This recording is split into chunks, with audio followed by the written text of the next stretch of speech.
Hello बच्चों, आज की क्लास में हम करेंगे इंट्रोडक्शन ट्रायंगल्स चैप्टर का। ठीक है, चैप्टर 7 है, ये क्लास 9th है एनसीईआरटी में से। ठीक है, ट्रायंगल्स का इंट्रोडक्शन दूंगी आज मैं आपको एंड एक्सरसाइज हम नेक्स्ट वीडियो में करेंगे। ओके, नाउ इस वाले चैप्टर में आपके पास मैक्सिमम क्वेश्चन जो है कॉन्ग्रुएंट ऑफ ट्रायंगल्स के ऊपर बेस्ड है। तो कॉन्ग्रुएंट की क्या डेफिनेशन होती है, सबसे पहले तो आपको ये पता होना चाहिए। Two figures are said to be congruent if they are of the same shape and same size. Shape and size सब सेम होना चाहिए और हम ऐसे बोल सकते हैं कि they cover each other completely when we placing one figure on the other figure. मतलब आपने अगर जैसे ये हम सर्कल बनाया है 1 सेंटीमीटर का, ये भी 1 सेंटीमीटर का है, दोनों की रेडियस सेम है। अगर आप इसको कट करके इसके ऊपर रखोगे तो कंप्लीटली इसके ऊपर आ जाएगा। ठीक है, सब कुछ सेम होता है, साइज एंड फिगर दोनों चीजें सेम। अब जैसे ये इक्विलेटरल ट्रायंगल है 1 1 1, ये भी 1 1 1, तो दीज आर टू कॉन्ग्रुएंट। ठीक है, ऐसे एक स्क्वायर समझ लो आप, स्क्वायर आपने सेम साइड का बनाया, ये 2 सेंटीमीटर साइड का बनाया है, ये भी 2 सेंटीमीटर साइड का है, तो these two are congruent squares, congruent circles and congruent equilateral triangle. Congruent की सिंपल डेफिनेशन होती है कि अगर आपने एक फिगर दूसरी फिगर के ऊपर रखी है तो वो कंप्लीटली उसके ऊपर आ जाएगी। ठीक है, same shape and same size का। ठीक है, नाउ अब हम पढ़ेंगे कॉन्ग्रुएंट ऑफ ट्रायंगल्स, या ट्रायंगल्स कैसे कॉन्ग्रुएंट होते हैं वो आपको बताना है। इसमें देखो क्या है, सेम साइज और सेम शेप का क्या मतलब है कि अगर उसके अंदर जो एंगल्स होंगे, साइड्स होंगी, वो सब सेम होंगी। जैसे अब ये 2 ट्रायंगल है हमारे पास, ABC एंड PQR, हमने ऐसे लिए। ठीक है, ये ए एंगल जो है ये एक लाइन से शो करा मैं, तो this angle is equal to angle P। यहाँ पे भी हमने सिंगल लाइन लगाई है। ठीक है, यहाँ पे डबल है P पे, B पे, तो ये यहाँ भी B लगाई है, मतलब B और Q एंगल दोनों सेम है। ऐसे यहाँ पे 3 लाइंस लगाई है, मतलब C एंगल R के इक्वल है। यहाँ पे 4.5 सेंटीमीटर लिखा है, AB 4.5 सेंटीमीटर है, यहाँ पे PQ 4.5 सेंटीमीटर है। This is AC 4 centimetre, PR 4 centimetre, BC 5 centimetre and RQ 5 centimetre. मतलब कि ये 3 साइड्स हैं, तीनों साइड्स इक्वल हैं और 3 एंगल्स भी इक्वल हैं, तो ये दोनों ट्रायंगल क्या है, कॉन्ग्रुएंट है। ठीक है, अब जैसे हमने यहाँ पे लिखा this is equal to this, ये सब जैसे जो मैंने आपको बताया। अब इसमें आपने एक चीज ध्यान रखनी है, आपको इसमें सिंबॉलिक फॉर्म का ध्यान रखना है। आप एक ट्रायंगल का नाम पहले लिख लो, जैसे हमने लिख लिया ट्रायंगल ABC, कॉन्ग्रुएंट का निशान ऐसे होता है, इक्वल करके, और ये ऐसे करके बनाना होता है, दिस इज कॉन्ग्रुएंट। ठीक है, अब इसमें देखो ए क्या है, ए वाला एंगल, ये सिंगल वाला एंगल, सिंगल एंगल, तो जहां ए आएगा वहां पे पी आना चाहिए, तो हम पहले पी लिख देंगे।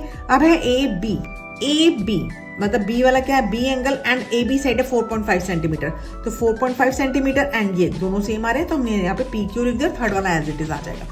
ABC congruent to triangle PQR। Symbolic form का बहुत ज्यादा ध्यान रखना है आपने आगे जब हम ट्रायंगल कॉन्ग्रुएंट प्रूव करेंगे। ठीक है, हम ABC कॉन्ग्रुएंट टू RPQ नहीं लिख सकते, ये कॉन्ग्रुएंट नहीं होगा, बिकॉज A के साथ यहाँ पे आ रहा है R पॉइंट हमारा ये है, एंगल A ये है, एंगल R ये है, तो ये दोनों मतलब इक्वल नहीं है, इसलिए ये हम इसको इस फॉर्म में नहीं लिख सकते, हम इसको सिर्फ इसी फॉर्म में लिखेंगे। ये आपने ध्यान रखना है स्पेसिफिक। ठीक है, अब जो 2 ट्रायंगल कॉन्ग्रुएंट प्रूव हो जाएंगे तो उसमें एक हम ये चीज यूज करते हैं, CPCT, corresponding parts of congruent triangles. हम ट्रायंगल्स को कॉन्ग्रुएंट प्रूफ करने के लिए आगे क्राइटेरियाज लगाएंगे, तो उसमें 3 चीजें होती हैं। और जैसे अब देखो, एक ट्रायंगल के अंदर आपके पास क्या है, 3 साइड्स है एंड 3 एंगल्स हैं। आगे हम क्राइटेरिया जो भी यूज करेंगे उसमें 3 चीजों से यूज करेंगे, 3 चीजें मतलब यूज करके हमने कॉन्ग्रुएंट प्रूफ करा, और बाकी जो 3 होंगी वो ये CPCT से इक्वल होंगी। ठीक है, ओके, नाउ अब इसके हम क्राइटेरिया स्टार्ट करते हैं,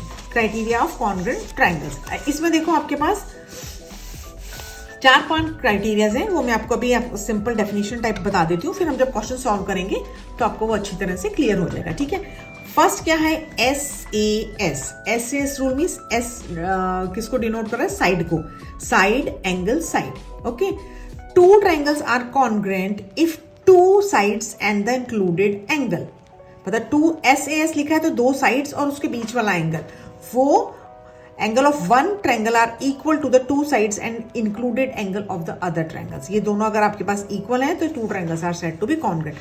जैसे अगर आपके पास ये ऐसे डायग्राम बना हुआ है, ABC and this is DEF।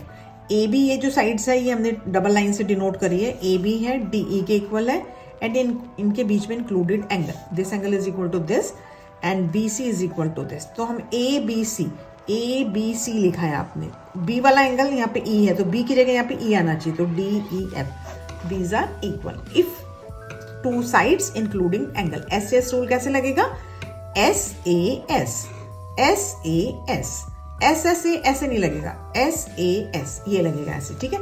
आपने इसमें सीक्वेंस का ध्यान रखना है, अगर एस एस लिखा है तो साइड एंगल एंड साइड ऐसे ही आएगा, ओके। सेकंड है आपके पास A S A, A S A में क्या है, two triangles are congruent if two angles and the included side. अब इसमें दो एंगल्स है और उसके बीच वाली साइड्स है, sides of one triangle are equal to two angles and included sides of the other triangle. अब इसमें देखो कैसे है, एक पहले हमने करा दो साइड्स के बीच में एंगल एस एस में, अब आपके पास है ए एस ए। इसमें जैसे सपोज कर लो एम एन ओ है और ये एक्स वाई जेड है, इसमें कैसे करेंगे, जैसे ये वाला एंगल इस एंगल के इक्वल है, ये वाला एंगल इस एंगल के इक्वल है एंड इंक्लूडेड साइड बीच वाली ऐसे इक्वल है, तो M N O, M N O, N and O, Y and Z, तो एक्स वाई जेड ये हो गया, ठीक है। ए एस ए रूल हो गया।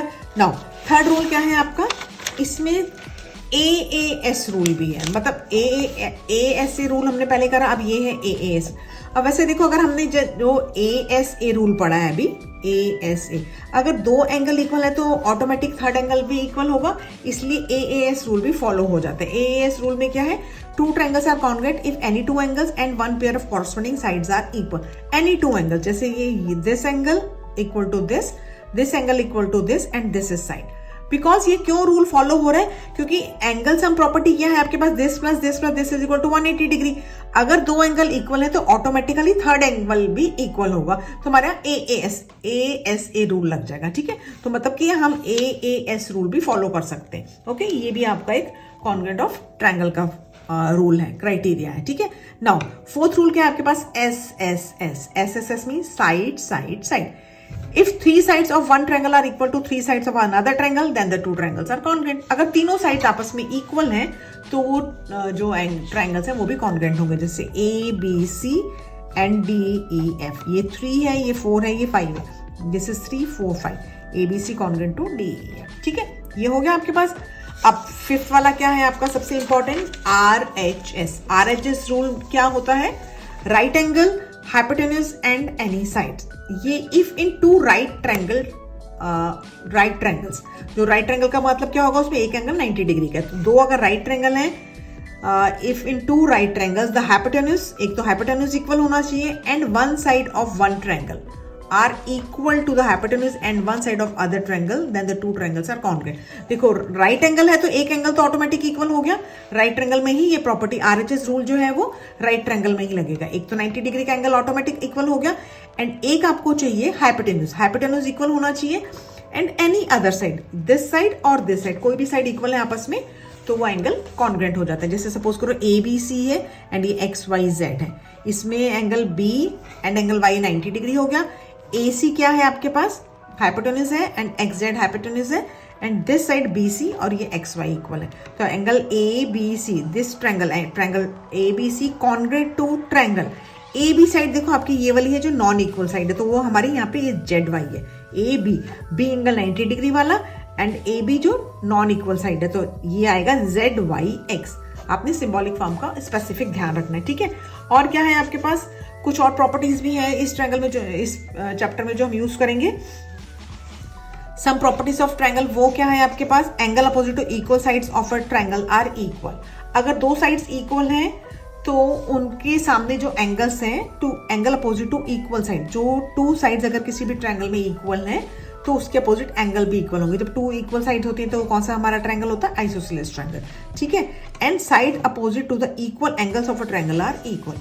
और अगर साइड्स इक्वल है तो उसके अपोजिट एंगल इक्वल होंगे और एंगल इक्वल है तो उसके अपोजिट साइड्स इक्वल होंगी, ठीक है। तो ये सारी प्रॉपर्टीज हैं हमारी इस चैप्टर में जो हम यूज करेंगे, ठीक है। इसी के ऊपर बेस्ड सारे क्वेश्चंस हैं जो हम क्वेश्चन अब आगे स्टार्ट करेंगे एक्सरसाइज 7.1 में, तो वो हम नेक्स्ट वीडियो में करेंगे, ठीक है। Okay, thank you.